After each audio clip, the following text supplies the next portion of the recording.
From once upon a time to your mum's recent fiasco at the supermarket, stories are everywhere. As children, we are showered with them. As adults, we even alter our own memories to fit into common narratives. Stories grab our attention. They cut through the noise. But why are we drawn to them? And beyond the end, how do they help us out?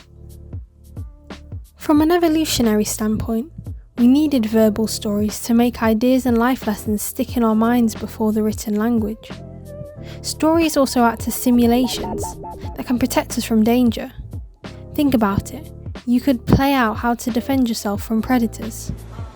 Even today, stories give us a risk-free way of simulating different social situations. They teach us lessons that we can carry into our own journeys through the challenges of life.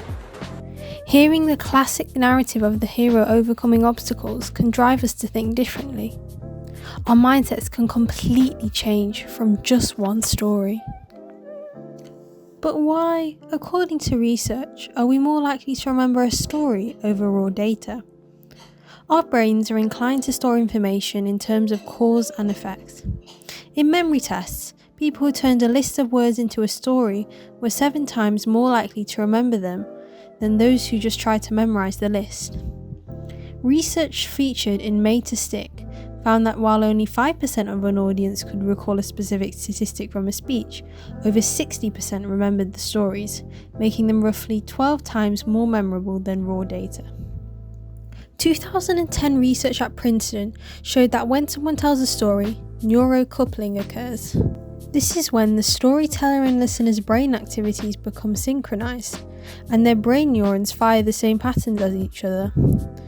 We're not only hearing about the trials and tribulations of a character, but we are experiencing that struggle alongside them. A powerful empathetic response is triggered. The neurochemistry gets really interesting, with several hormones being released throughout the narrative arc that reinforce memory retention. Effectively, stories combine data with emotions, and we catalogue memories in our brain with emotions. Stories provide a way to put ourselves in the shoes of someone else. Stories can act as mirrors to which we can see our own potential. They provide an opportunity for self-expression, connection, and perhaps unexpectedly help with our own survival. And as Margaret Atwood said, the ability to tell a story is right in the centre of what it means to be human.